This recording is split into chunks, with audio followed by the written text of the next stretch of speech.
지난주까지 우리가 보았던 말씀은 우리가 하나님을 믿는 사람으로서 교회 안에서 서로 어떻게 섬길 것인가 하는 부분을 보았는데요. 오늘은 이어서 좀 다른 측면으로 말씀을 전하고 있는데요. 사회 속에서, 이 세상 속에서 우리가 신앙생활을 어떻게 해야 되는가 하는 부분을 말씀하고 있습니다. 두 가지 다 중요하죠. 교회 안에서도 신앙생활을 잘 해야 되고요. 교회를 떠나서 우리 삶의 현장에 하나님을 믿지 않는 사람들과 함께 살아가는 우리로서는 또 그 사람들과의 관계 속에서 우리가 정말 해야 될 일이 많이 있죠. 또 그 속에서 우리가 어떤 역할을 해야 되는가, 어떻게 해야 되는가, 이런 부분들 중요한데요. 어쩌면 우리가 신앙생활 하면서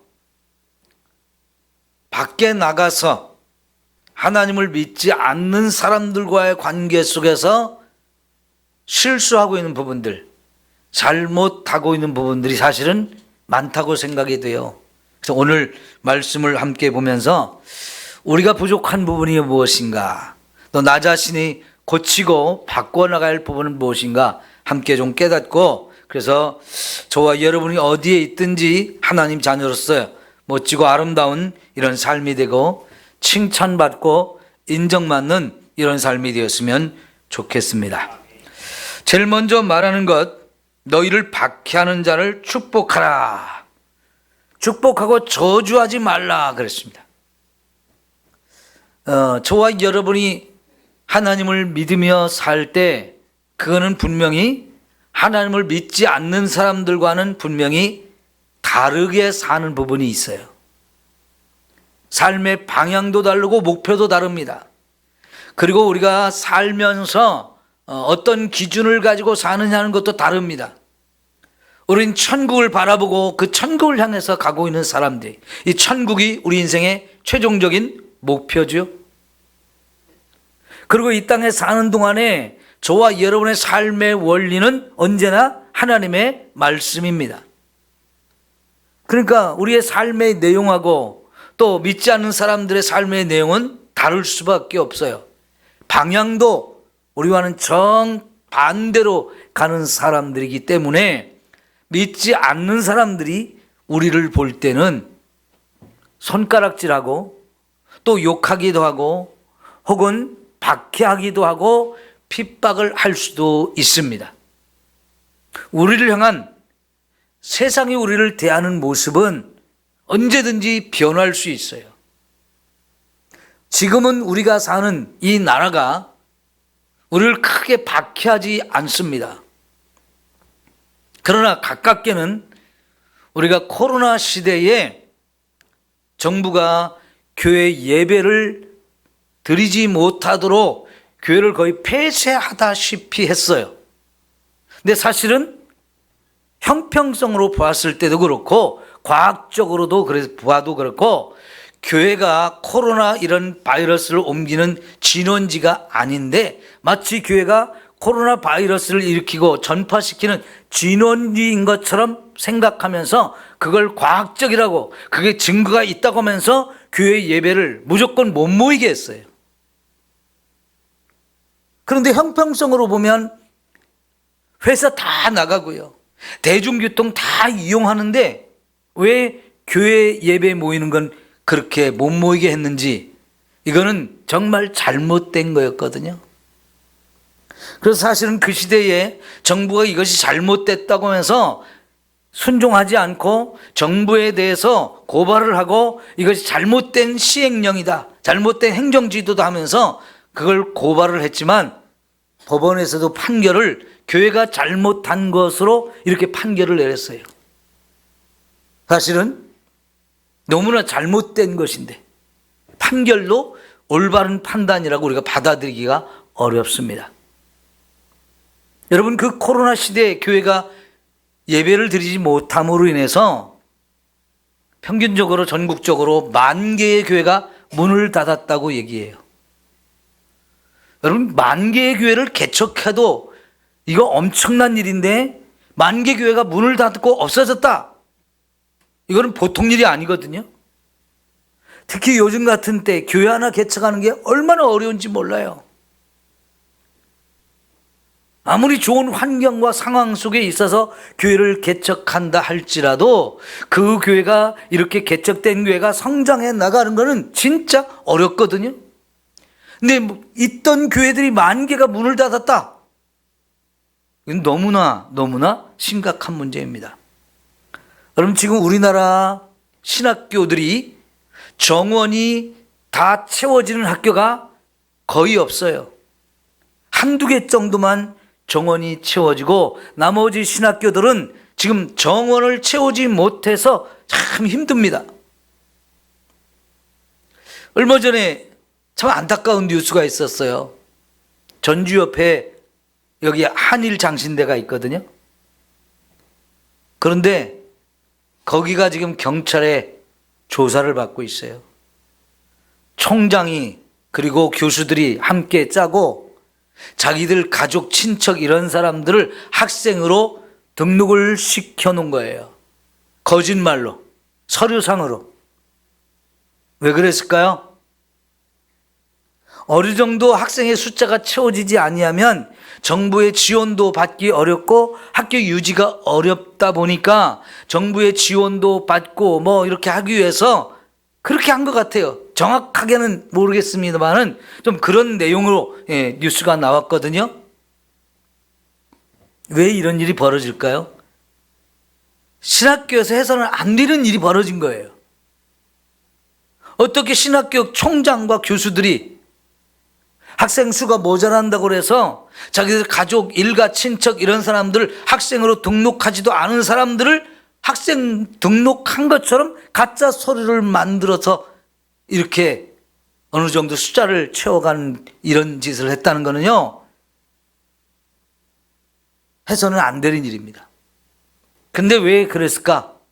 결국은 숫자가 모자라니까 그래요.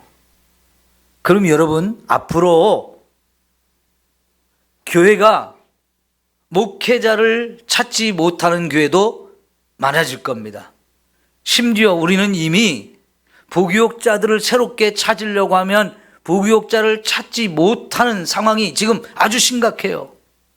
더구나 신학교가 있는 그 지역, 거기서는 학생들을 좀 이렇게 교육전도사로 이렇게 하면서 숫자가 채워질 수 있는데, 이런 지방으로 내려오면 지방에는 부교육자를 찾기가 너무 어렵습니다. 왜? 올 사람이 없어서요.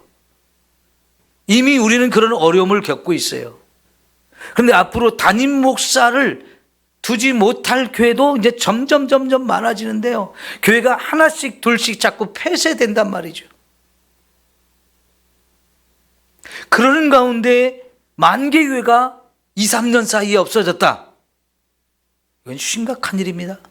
교회만 없어진 게 아니고요, 그런 교회에 다니던 많은 성도들까지 교회를 떠나서 신앙생활을 하지 않는 숫자도 지금 엄청 많아졌어요. 이게 코로나라고 하는 질병이 그렇게 전 세계적으로 강타할 때에 이런 심각한 위기가 교회에 오고 있단 말이죠. 그러니까 이런 상황들은요, 어느 순간에 우리에게 올지 모른단 말이죠.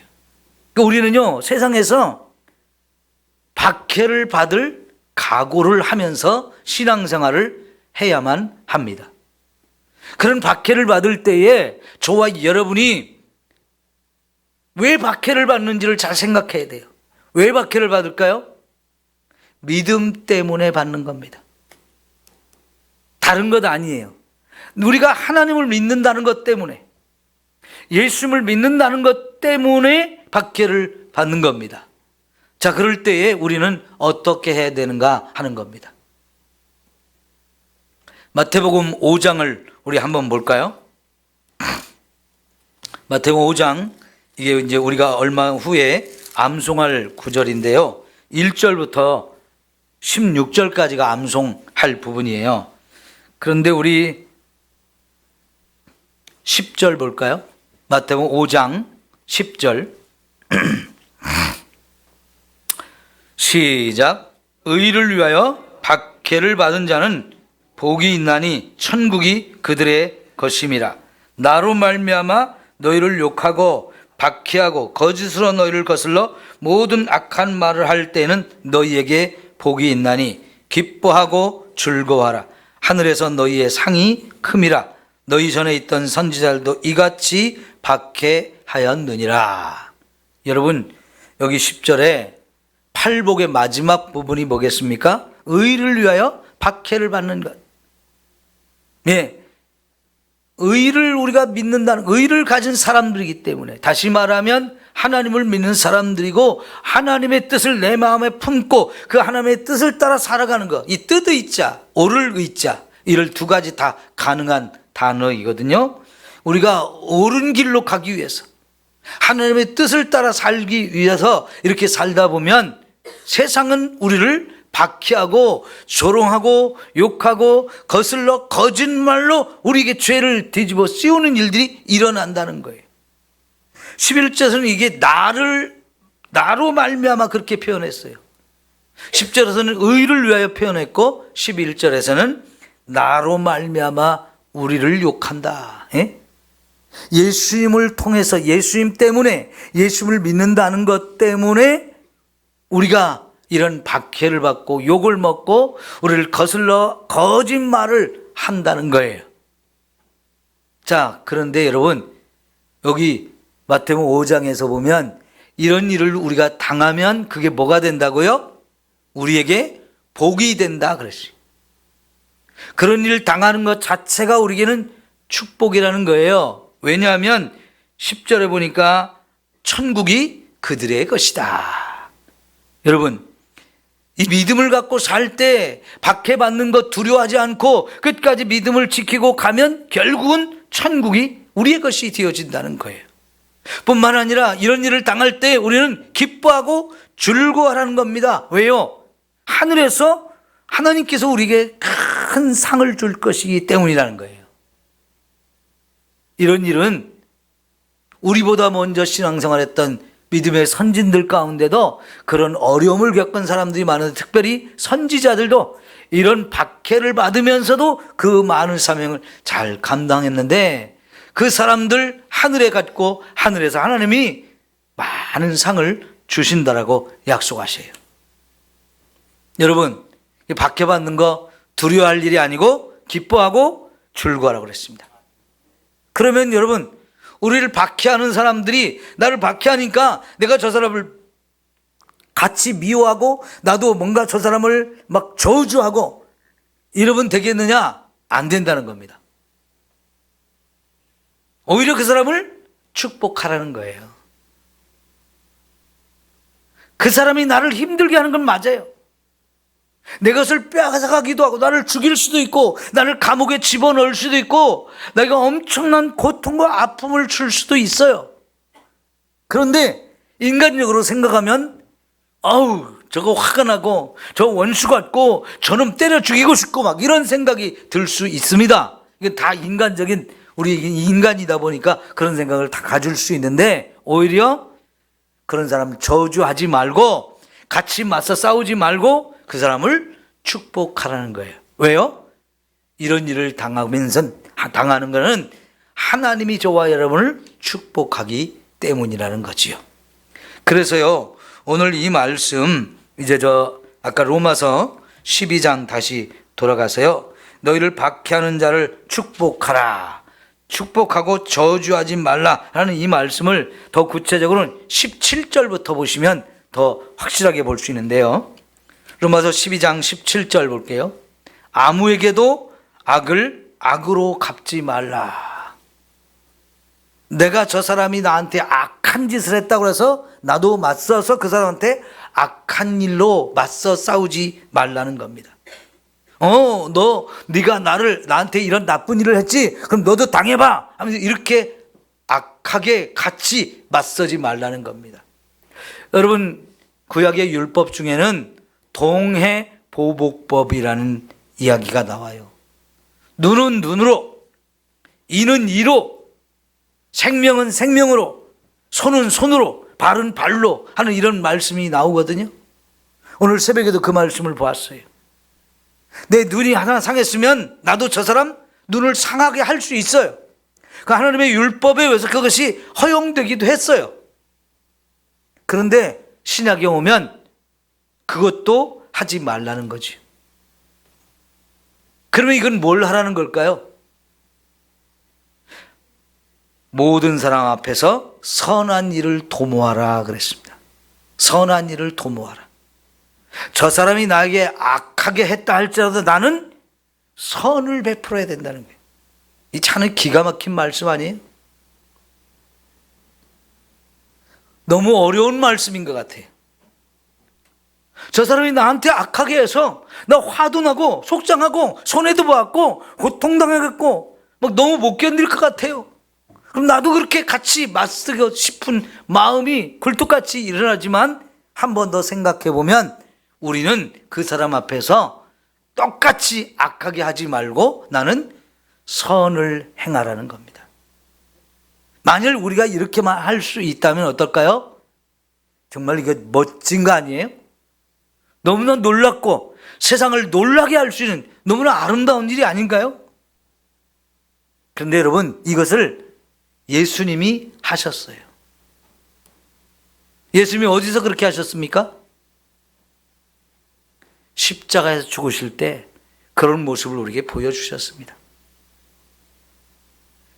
예수님을 십자가에 못 박은 사람들, 제사장들, 바리새인들, 서기관들, 빌라도, 로마의 병사들 한결같이 다 한편이 돼가지고 예수님을 십자가에 못 박는데 앞장을 섰어요. 채찍에 때리고요, 같이 면류관을 씌우고요, 조롱하고요, 침뱉고 모욕하고 온갖 악한 일 말로, 그냥 말과 또 행동으로 너무너무 예수님을 힘들게 하고 결국은 십자가에 못을 박았잖아요. 그런데 여러분, 예수님 십자가에서 하신 기도 중에 하나가 뭡니까? 아버지, 저들의 죄를 용서하옵소서. 예수님이 힘이 없어서 그렇게 했을까요?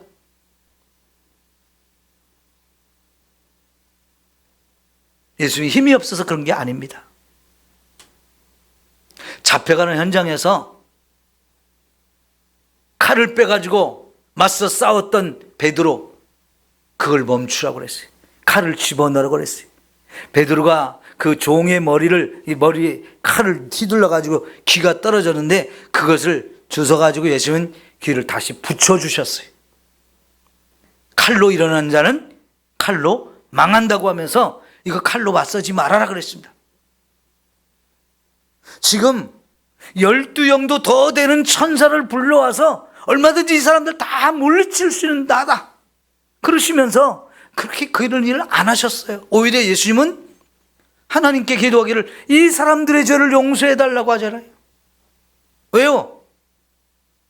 저들은 자기들이 무슨 얼마나 큰 죄를 범하는지도 모르고 그 죄를 짓는 건데, 그러니까 그냥 용서해 주세요.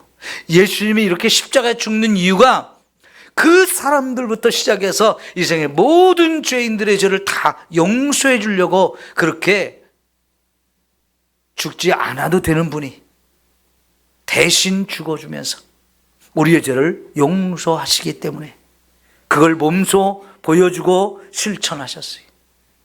우리 모두는 그런 예수님의 사랑을 통해서 우리도 다 죄를 용서받은 사람들이잖아요.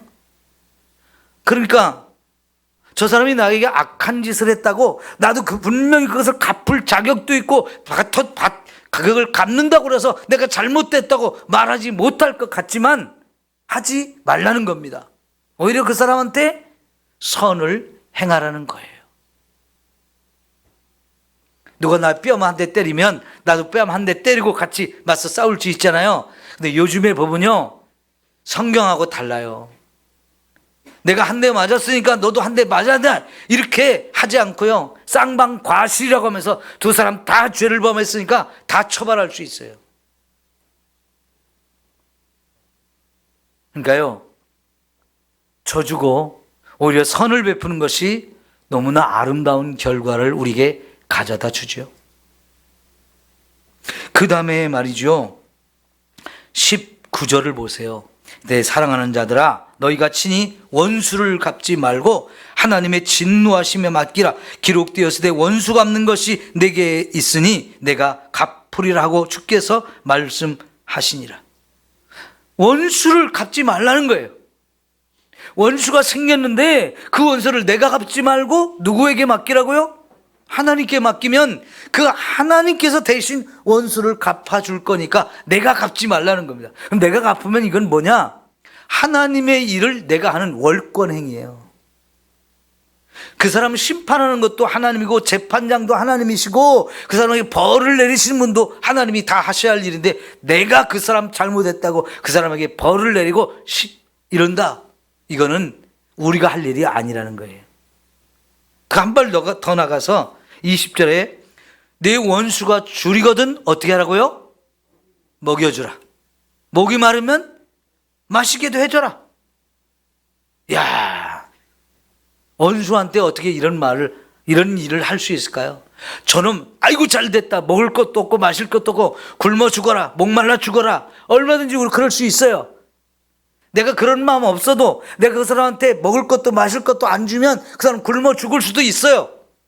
원수니까 그렇게 해도 누가 뭐라지 않겠죠? 그런데 하나님 뭐라고 합니까? 그 원수에게 배고프면 먹여주고 목마르면 마실 수 있게 해주라는 거예요. 이거는 사랑이 아니면 안 되는 겁니다. 그러니까 우리를 박해하고 우리를 힘들게 하고 악한 짓을 내게 한 사람 같이 맞서서 악하게 대적하려고 하지 말고 그 사람한테 선을 행하는데 원수가 있다도 원수 갚지 말고 그 원수가 곤경에 처하고 어려움을 당했을 때 내가 도와줄 수 있으면 얼마든지 도와주고 얼마든지 사랑을 베풀라는 거예요. 야, 여러분 너무나 멋지고 아름다운 일 아닙니까? 우리가 이렇게 살았으면 좋겠어요. 이렇게 살려고 우리도 좀 마음을 그런 소망을 가집시다. 하나님 내가 이렇게 살 수 있는 마음을 좀 주세요. 그러면 하나님이 우리 예수님이 하셨던 것처럼 우리도 그렇게 할 수 있는 사람이 되어질 줄 믿습니다. 스데반이 그 예수님을 본받았잖아요. 자기에게 돌을 던져서 지금 때려 죽이는 사람들, 사실 스데반이 잘못한 게 없어요. 복음을 전한 거, 예수님을 믿어야 구원받는다, 이 복음을 전한 것밖에 없습니다. 그런데 그 예수님이 구원자가 아니라고 생각하는 사람들이 예수님이 구원자라고 전하는 거, 저런 거 그냥 주면 안 돼 하면서 돌로 쳐 죽였거든요. 근데 돌에 맞아 죽여가면서 스데반도 예수님과 똑같은 기도를 했어요. 그러면 여러분, 예수님만 한 일이 아니고 우리도 예수님처럼 할 수 있는 일이죠. 우리가 당장에는 그렇게 하기 어려울 수도 있지만 그래도 내가 주님을 닮기 원합니다. 주님처럼 살기 원합니다. 이런 마음을 가지고 우리가 하나님께 기도하고 준비하면 이런 어려운 일을 당했을 때 우리도 예수님처럼 하게 되어질 줄 믿습니다. 근데 그걸 뭐라고 표현했냐면 그리함으로 내가 숯불을 그 머리에 쌓아놓으리라 그랬어요.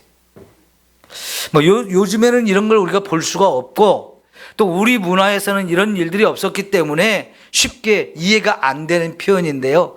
성경학자들도 여러 가지 해석을 내놓습니다. 그래도 그 중에 두 가지가 좀 많이 인용이 되어지는데요. 하나는 애굽 사람들이 잘못을 했을 때 그 자기 잘못을 회개한다는 표현으로 머리에다가 숯불을 이었대요. 물론 숯불을 담은 그릇이 뜨거우니까 그 머리에 뜨거운 거 대면 안 되잖아요. 그러니까 이제 수건 같은 거 두껍게 하고 이제 그 위에 숯불을 올려놓고 상징적으로 나는 내가 너무 잘못을 해서 좀 회개합니다 하는 그런 상징적인 표현으로 그렇게 했다는 거예요. 그러니까 이것이 그런 의미라는 거예요. 그 사람 머리에 숯불을 얹어 놓아서 그 사람이 자기 잘못을 깨닫고 회개할 수 있게 하는 것이 되어줄 수 있다. 이런 의미로 해석을 하기도 하고요. 또 하나의 이 해석은 뭐냐면 요즘에는 우리가 굳이 장작불을 떼고 이런 데가 아니기 때문에 도시 사람들이 장작불 피라고 하면 잘 못 피죠. 시골에서 살았던 사람들은 불 떼는 건 뭐 일도 아니죠. 그죠? 예, 불 붙이고 불 떼고 하는 건 일도 아닌데 도시에서 산 사람들은 그런 불을 붙이기 어려워요. 근데 옛날에는 정말 불 붙이기가 너무 어려웠는데요. 불이 한번 꺼지면 그 불 살리기가 너무 어려워. 그래서 대부분 이렇게 불을 매일 피우고 사는 사람들은 집안에 불이 꺼지지 않도록 항상 보관을 많이 합니다. 근데 우리 화로불 있잖아요. 화로불. 화로는 아궁이에서 숯 같은 거 이렇게 잘 이렇게 모아가지고 화로에 담아서 방 안에도 들여놓고 겨울에 따뜻하게 하는데 그게 불씨를 보관하는 방법도 되어지거든요. 그래서 이제 아궁이에 다시 불을 피울 때 그 화로 갖고 가서 거기 있는 불씨를 가지고 불을 붙이기도 하는데 어쩌다 보면 이 불이 꺼질 수 있어요. 집안에 불씨가 없어지는 거예요. 그럼 어떻게 하냐면 남의 집에 가서 이 불씨를 얻어와야 되거든요. 그럼 갈 때 화로를 갖고 가야 되는 거예요. 근데 이 화로를 갖고 가서 이웃집에 가서 불씨를 얻어오는 것은 사실은 부끄러운 일이에요. 부끄러운 일. 근데 가까운 사람이 아니면 그 불씨를 안 나눠주는 거예요. 가까운 사람이어야만 그 불씨를 나눠주지 나하고 별로 관계가 안 좋다 그러면 그 사람한테는 불씨를 안 나눠주는 거예요. 근데 여러분 원수진 상태에서 이 사람한테 불씨를 나눠줄 수 있을 정도로 내가 사랑을 베푼다. 그거는 진짜 사랑을 많이 베푼 거거든요. 그렇게 사랑을 베풀라는 의미도 있어요. 그 원수가 아무리 제가 원수지만 그 사람이 지금 정말 배가 고프고 그 사람이 막 목말라가지고 그 얘기는 뭔가 나한테 잘못한 걸로 인해서 하나님이 벌을 줘서 그렇게 될 수도 있어요. 그럼 아이고 꽃이다. 아이고 잘 됐다. 그럴 수 있죠. 그런데 우리의 마음은요. 아이고 참 안 됐다. 불쌍하다. 내가 사랑을 좀 베풀어야 되겠다.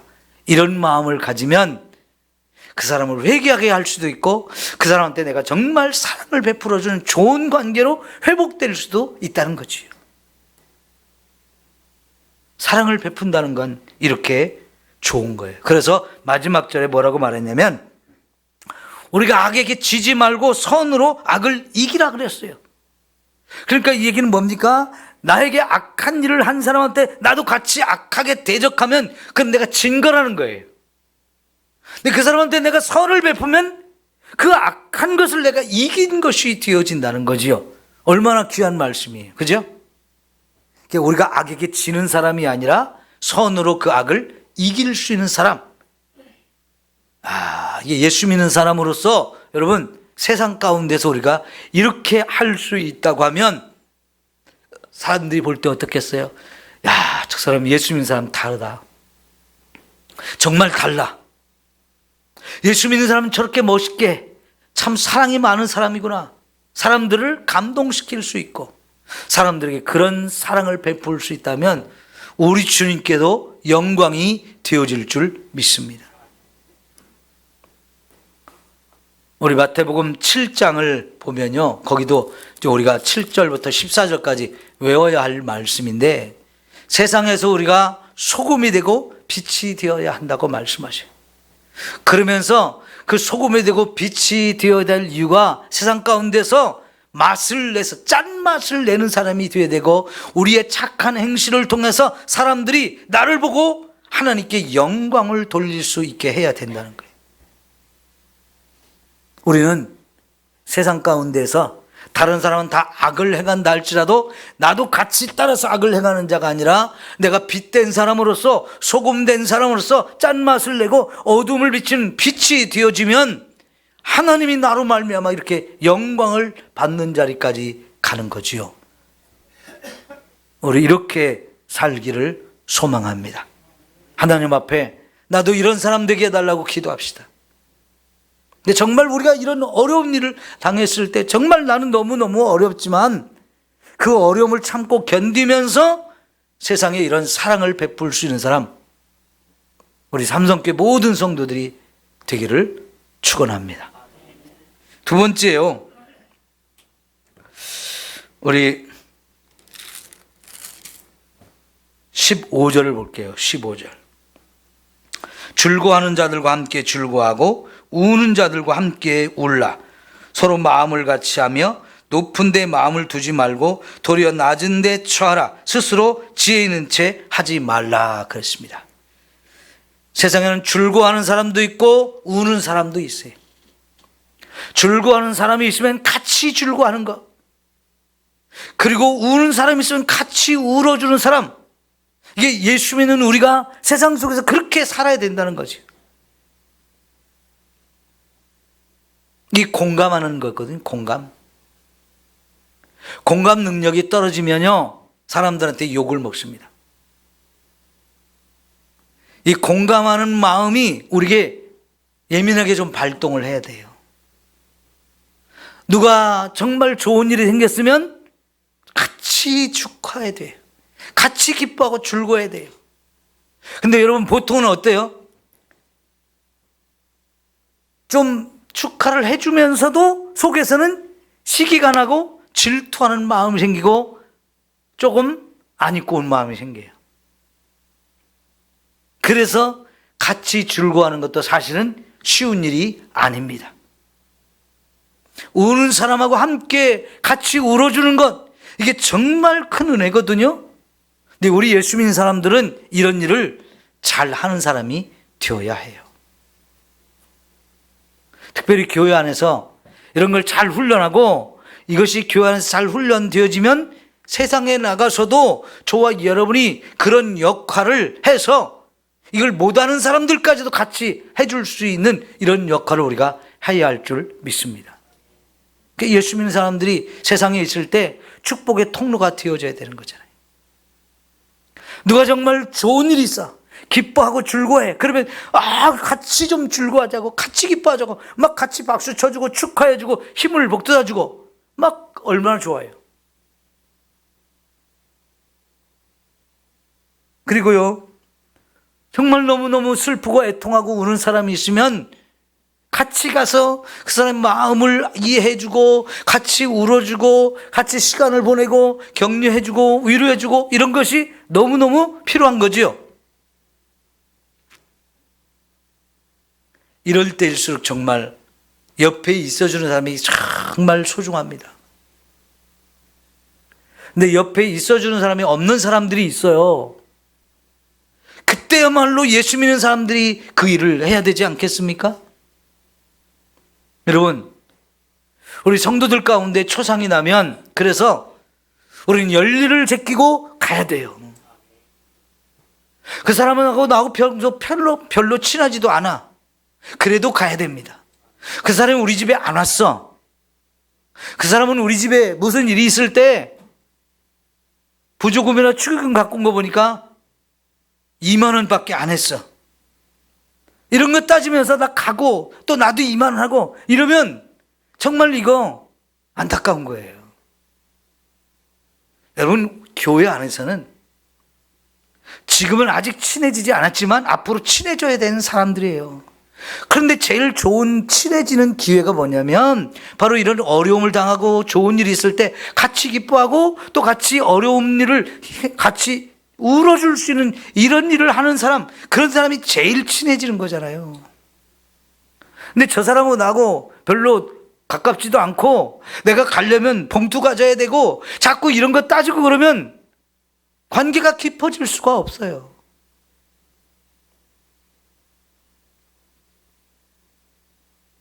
제가 제일 힘든 게요, 장례식에 예배 드리러 가야 되는데 같이 갈 성도들이 없을 때 목사는 제일 난감합니다. 네? 그래서 제가 광고를 하면 제가 그런 걱정하지 않고 염려하지 않고 우르르 성도들이 와가지고 얼마든지 또 이렇게 가서 많은 성도와 함께 같이 장례를 치는 일을 같이 할 수 있다면 목사가 얼마나 든든하고 어깨가 올라가겠어요. 근데 아직은요, 제가 장례식에 이렇게 성도들이 있어서 갈 때마다 저는 마음이 조마조마해. 몇 사람이나 올까? 너무 같이 안 가. 에? 권사님들 무조건 가야 돼. 에? 연세 드셔서 정말 가시기 어려운 분들은 어쩔 수 없어요. 시무권사는 100% 가야 되고 아멘도 안 하지. 에? 은퇴하셨어도 가실 수 있는 분은 다 같이 가셔야 돼요. 그게 사랑이고 우는 자와 함께 울어주는 거잖아요. 근데 우리 그게 안 돼. 그러니 밖에 나가서는 하나님을 안 믿는 사람들한테는 뭔 사랑을 베풀까? 그 걱정이 돼요. 여러분 장례식에 가는데 꼭 봉투 안 가져가도 돼요. 가져갈 수 있으면 가져가지만 못 가져갈 수도 있잖아요. 상관없어요. 같이 가주는 게 최고의 위로이고 힘이고 격려해 주는 건데, 함께 해준다는 게 얼마나 귀한 건데요. 그러니까요 여러분, 제발 좀 부탁입니다. 예? 좀 같이 갑시다.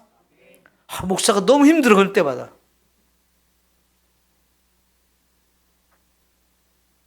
우리 교회는 그게 좀 아직 안 돼. 제가 안타까워서 다시 한번 부탁하면서 하는 말이에요. 제 전에 교회에서는요, 장례식에 가면 우리 성도들이 40-50명이 쫙 제 뒤를 따라와요. 근데 제가 키가 작잖아요. 우리 교회 집사님들이 키 크신 양반들이 많았어요. 그러면 키 큰 남자 집사님들이 쫙 제 뒤를 따라 이렇게 오거든요. 그럼 남들 봤을 때 멋있지 않겠어요? 목사가 어깨가 착 올라갑니다. 키는 작아도. 우리 교회도 그랬으면 좋겠어요. 네? 부탁할게요. 네, 감사합니다. 이게 마음을 같이 하는 거예요. 마음을 같이 하는 거예요. 마음을 같이 하는 게 사실은 쉽지 않아요. 왜? 사람마다 생각이 다 다르니까요. 근데 그 다른 생각을 가진 사람들이 모였을 때 마음을 같이 하려면 어떻게 되겠습니까? 내 마음, 내 생각을 좀 내려놓고 다른 사람의 입장, 다른 사람의 생각을 들어보고, 그리고는 서로 합하기 위해서 조금씩 양보하고 서로 이해하고 받아주고, 그러면서 마음이 하나로 모아지기 위해서 뭔가 많은 노력을 해야만 한 마음을 품을 수 있어요. 근데 성경은 우리 예수 믿는 사람들이 마음이 하나가 되는 게 정말 중요하다고 말했어요. 에베소서에 보면 사랑에 매는 띠로 우리를 하나가 되게 묶어주셨다 그랬어요. 사랑의 띠로, 사랑이라는 이 띠로 우리를 하나로 묶어주셨다. 이것을 정말 끊어버리지 않도록 이걸 단단히 동여 매라고 말씀하셔요. 마음이 하나가 되려면 사랑이라는 걸 가지고 한 마음이 되도록 다 묶어야 된다는 거예요. 분명히 우리는 생각이 다릅니다. 다른 사람들이 다 모여 있어요. 많은 사람들이 모여 있으니까 100이면 100가지 생각을 가진 사람들이 있지만, 그런데 그 가운데서도 우리가 하나가 되기 위해서는 서로 자기 마음을 내려놓고 다른 사람 이야기도 들어주고 하면서 양보도 하고 이해도 하고, 그러면서 하나가 되다 노력하다 보면 하나가 분명히 될 수 있는 거지요. 그러니까 여기서도요, 높은 데 마음을 두지 말고 낮은 데 마음을 두라고 그랬어요. 나 잘났다 교만해지지 말고 자기 마음을 내려놓고 좀 다른 사람들이 좀 앞장서도록 다른 사람의 마음을 좀 세워주고, 이렇게 되면 하나가 될 수 있다는 거지요. 그래서 18절에 보면 할 수 있거든 너희로서는 모든 사람과 더불어 화목하라 그랬습니다. 자, 여러분, 마태복음 7장에서 황금률이라는 말씀이 나와요. 무엇이 황금률인가요? 내가 남에게 대접을 받고자 하는 대로 너도 남에게 대접을 하라. 내가 저 사람이 나를 이렇게 대접했으면 좋겠다라는 마음들이 다 있거든요. 그 마음을 가지고 네가 먼저 다른 사람을 대접하면 그 사람이 나를 그렇게 대접해 준다는 거예요. 굉장히 쉬운 원리인데 사실은 이 율법을 율법 중에서 최고가 되는 황금율법이라고 그러는 거예요. 황금율법. 왜 황금율법이라는 겁니까? 원리는 아주 간단해요. 내가 다른 사람에게 대접을 받고 싶은 그 마음을 가지고 다른 사람을 대접해주면 그런 대접을 나도 받고 상대편은 나도 그런 대접을 해주는 거죠. 이게 율법 중에서 최고의 율법. 다른 사람을 높여주고 다른 사람을 인정하고 다른 사람을 대접해주는 마음을 먼저 품으라는 거예요. 그러면 돌아온다는 겁니다. 남의 말 내가 하면 그 말이 돌아오고 남의 욕 내가 보면 나도 욕을 당한다. 이게 제가 주일학교 때 배웠던 찬송가예요. 가는 말이 고와야 오는 말이 곱고. 참 기가 막힌 찬송이 너무 재미있어가지고 지금도 기억이 되거든요. 이 황금률에 관한 말씀이에요. 남에게 내가 대접을 받고 싶은 대로 내가 먼저 그 사람을 대접하면 그 대접이 나에게 그대로 돌아온다. 이게 율법이고 이게 선지자다. 모든 선지자들이 한 말, 모든 율법의 한 말을 딱 종합하면 그 황금률 하나로 딱 정리가 된다는 거예요. 그래서 황금률이라는 거예요. 남의 입장을 이해하고 그 사람을 대접해주면 우리는 하나가 될 수 있고 또 화평을 만들 수 있다는 겁니다. 마태복음 5장에서 화평케 하는 자는 복이 있다고 그랬는데 이런 사람 무슨 복을 받는다고 했을까요? 하나님의 아들이라 일컬음을 받을 거라는 거예요. 하나님의 아들은 세상에서 화평케 하는 사람이라는 거예요. 할 수 있거든 너희는 모든 사람과 더불어 화평하라. 못할 때도 있다는 겁니다. 그러나 할 수 있는 한 화평을 만드는 사람이 되어지는데 그게 바로 하나님의 아들인 저와 여러분이 해야 되는 일이라는 겁니다.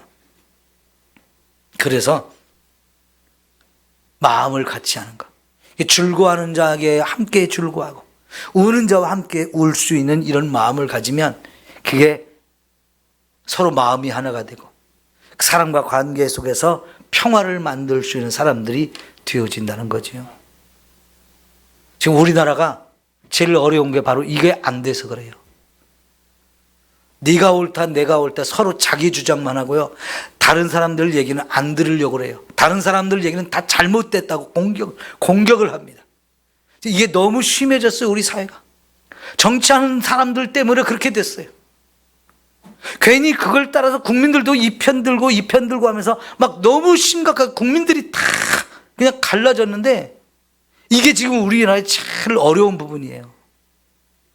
나하고 다른 생각을 가진 사람이 말하면 막 괜히 적개심이 생겨가지고 저는 나쁜 놈 아니야? 저는 극우 아니야? 저는 극좌 아니야? 막 이러면서 서로 막 대결만 하고 싸우고 이런 것이 지금 너무 심해졌거든요. 여러분, 예수 믿는 저와 여러분은 그런 사람들의 말에 휘둘리지 않았으면 좋겠어요. 네? 근데 예수 믿는 사람들이 왜 정치 문제만 나오면 신앙도 다 버리는지 몰라. 네? 예수를 믿는 우리는요, 정치보다도 신앙이에요. 신앙을 가지고 정치를 바라볼 수고 그걸 분별할 수 있어야 돼요. 그리고 화평을 만드는 사람들이 되어야 돼요. 정치 문제 나오면 너무 싸움이 격해지기 때문에 사람들이 모이면 우리 정치 얘기하지 말자 그러잖아요. 어쩌다 자기하고 정치적인 이런 편이 좀 같은 사람 만나면 막 같이 모여가지고 우리와 다른 생각을 가진 사람들 막 욕하느라고 예수 믿는 사람들도 정신이 없어. 안 그랬으면 좋겠어요. 그런 사람들의 생각을 내가 듣고 나도 그런 같은 마음이 된다 할지라도 공격하고 욕하고 갈라지고 그런 일을 하지 말고 그런 속에서 예수 믿는 우리는 말씀으로 그런 일들을 분별해서 누가 옳고 누가 그런지도 분별할 줄 알아야 되고 내가 선택할 것이 무엇인지를 자꾸 이걸 찾아야지. 정치 문제가 나오면 신앙까지도 다 내려놓고 그냥 정치적으로만 이렇게 하는 너무 지금 우리 그 심각한 문제입니다. 마음이 하나가 될 수 있는 그거를 이렇게 갈라진 좌우에 이 갈라진 것을 좀 하나로 좀 만들 수 있고 평화를 만들어가는 일을 예수 믿는 사람이 아니면 누가 하겠습니까? 예수 믿는 사람으로서 그런 일을 우리가 좀 해야 합니다. 지금 그게 너무 절실하게 필요합니다. 오늘 말씀 여기까지 보겠습니다.